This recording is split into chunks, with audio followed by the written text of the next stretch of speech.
Quem nunca, quando criança, não teve que montar a árvore genealógica de sua família? Quem diria que colocar os nomes dos nossos familiares em uma ordem específica poderia ser tão importante para algo tão grandioso como a cidadania italiana? Como você já sabe, tem direito à cidadania italiana aqueles que são descendentes de italianos. E para descobrir se você se enquadra nesse perfil, a montagem da árvore genealógica é essencial. É o primeiro passo do processo e é ela que vai te dar essa informação. Os genealogistas são profissionais especializados no assunto.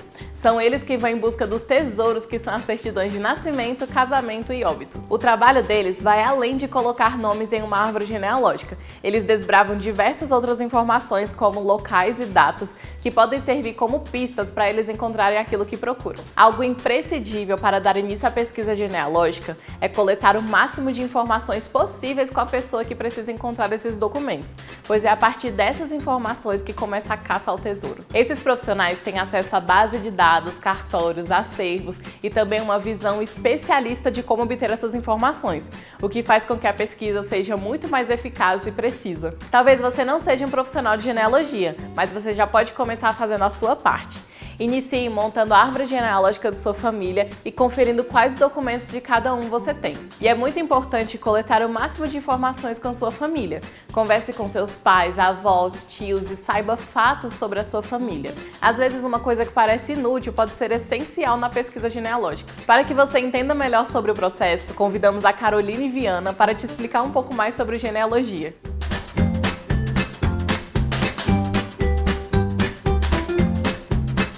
O processo de pesquisa pela história dos clientes, ele começa no confronto de informações. Então, a gente consulta o histórico familiar, né, da pessoa que está buscando a pesquisa do cliente, o que ele já fez, o que ele sabe, o que ele conhece da família, qual o caminho que ele já percorreu, né, se ele já fez alguma pesquisa, se ele já foi até um local. E também o que a gente fala aqui, né, e brinca que é o mais importante, o que consta nos registros que ele já tem, né, nas certidões dos familiares de nascimento, casamento e óbito, as informações que constam naquela certidão, naquele registro, que são informações que a gente também confronta para poder bater todas as informações que ele passou com o que está nos registros. Após o confronto de todas as informações, nós vamos atrás dos acervos possíveis, né, que podem estar aquele registro, aquela certidão. Os acervos, eles podem ou não estar digitalizados, então isso é um ponto muito importante que a gente precisa ressaltar e entender no nosso processo de pesquisa. Então, quando nós confrontamos as informações e traçamos as diretrizes para encontrar aquele registro, a gente verifica se o acervo, né, esse possível acervo, ele é digitalizado ou não, para a gente traçar a melhor estratégia para poder solicitar a pesquisa. E se não tiver naquele local imaginado, nós vamos reavaliar, né, todas as informações para poder pensar possíveis locais, né, outros locais, outras regiões que podem estar aquele registro. Nós não consultamos só acervos digitalizados, né, de registros civis ou eclesiásticos, né, acervos digitalizados ou físicos. Nós também vamos atrás de registros de bordo, de inventário, registro de hospedaria, habilitação de casamento, que nos levam a ter mais provas, a ter mais pistas sobre aquele registro a ser pesquisado.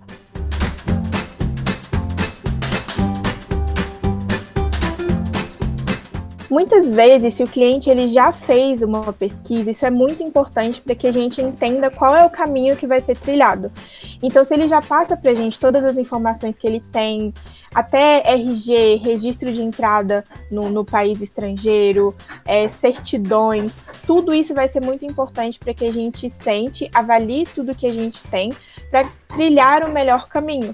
E às vezes ele já chega pra gente falando, olha, eu já entrei em contato com essa instituição, eles já falaram que não tá lá. Então isso também reduz o tempo de pesquisa, a gente não perde tanto tempo, né, entrando em contato com locais que ele já sabe que não tá ali o registro, pra gente realmente sempre olhar pra frente.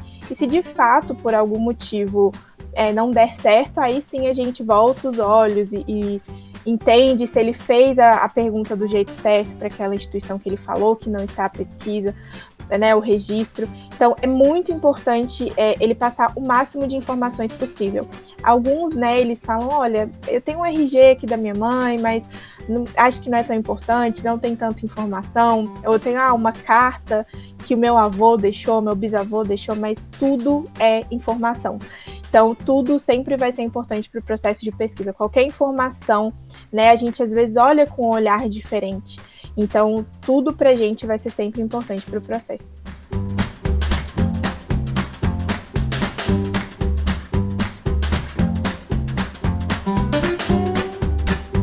Os fatores externos, eles influenciam muito no processo de pesquisa. A pandemia, que é o que a gente está vivendo mais atualmente, é o exemplo, né, mais próximo da gente, essa pandemia atrapalha muito o tempo de atendimento das instituições, né? Seja porque por falta de mão de obra ou por novas regulamentações devido à pandemia. Então, a pandemia, ela por si só já está atrapalhando bastante, né, o processo de pesquisa em relação a prazos de respostas. Um outro exemplo também é que, a depender da época, não haviam leis de registros civis, né, que estabelecessem a uniformidade de uma disposição de nome, prenome, nome, lá na Itália. Então, não existe, assim, algo muito bem estruturado, né? É muito comum a gente ver numa certidão italiana nome, prenome, nome, e não existe uma lei que ela especifica se a ordem, né, tá certa naquela certidão, se de fato primeiro, né, vem o prenome é o sobrenome, o nome é o nome. Em alguns registros a gente vê que vem ao contrário, então isso também influencia na pesquisa. Também era muito comum em outros momentos na história, né, os imigrantes, eles tinham o direito de alterar os seus nomes no momento em que eles entravam, né, no país estrangeiro e se registravam. Isso também a gente tem que levar em consideração na pesquisa. As reformas, né, administrativas nas instituições civis e eclesiásticas, por vezes, elas influem na redistribuição dos acervos. Então, por exemplo, antigamente o registro ele estava em determinado acervo, em determinada instituição, mas aí na época eles tiveram alguma reforma interna e eles passaram todos os registros para uma outra instituição. Então isso é muito importante, né, ser levado em consideração na pesquisa, porque às vezes a gente está entrando em contato com a instituição errada, né, porque já passaram todos os acervos para um outro local, para uma outra instituição. Então, isso também é um fator externo que influencia na pesquisa. Outro fator externo é que muitas vezes os registros eles são feitos em nome da localidade a partir da qual a pessoa veio, e não na região na qual a pessoa nasceu. Então, era muito comum no registro de entrada da pessoa aparecer o nome da região do porto na qual ela veio, né, no vapor. E aí, chegando ao país estrangeiro, o seu sobrenome era registrado com aquela região do porto, e não com o seu sobrenome de fato, né? Então, isso também é algo que a gente leva em consideração na pesquisa. Os genealogistas, eles pesquisam as certidões e acervos digitalizados e físicos, né, de instituições de registro civil e eclesiástico, bem como em bases de dados de conteúdo genealógico, né? Alguns que até são disponíveis, que a maioria conhece, que é o Family Search, o Antenati, são bases que nós utilizamos também no processo de pesquisa, porque nessas bases, né, é um espaço que junta múltiplos acervos e que, por vezes, tem histórico, né, realizado por outras pessoas sobre aquela pesquisa, aquele registro que nós estamos pesquisando. Essa resposta, ela, assim, o primeiro entrave, né, que a gente encontra é a disponibilidade de acervos digitalizados. Quando a instituição ela não tem um acervo digitalizado, isso já dificulta de cara a pesquisa. Ele altera o prazo também da pesquisa. Então, a disponibilidade de acervos digitalizados, ela é a resposta, assim, macro dessa pergunta, sabe? Mas outra questão também é o atendimento das instituições. Muitas têm os seus próprios prazos para responder. Os comuni na Itália, eles têm, por lei já, o prazo de até 180 dias para responder uma solicitação de pesquisa. Então, isso também é levado em consideração em relação ao tempo que leva para encontrar um documento. Se ele é mais fácil, é mais difícil.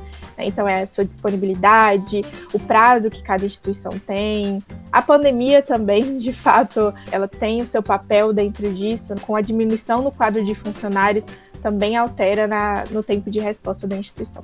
Como funciona o processo de pesquisa pelas histórias dos clientes da Cidadania For You do Genealogia For You? E como os genealogistas encontram esses documentos? E por fim, aproveite esse tempo. Essa é uma oportunidade de você conhecer mais sobre a sua família, de se reconectar com as raízes que fazem parte de quem você é hoje.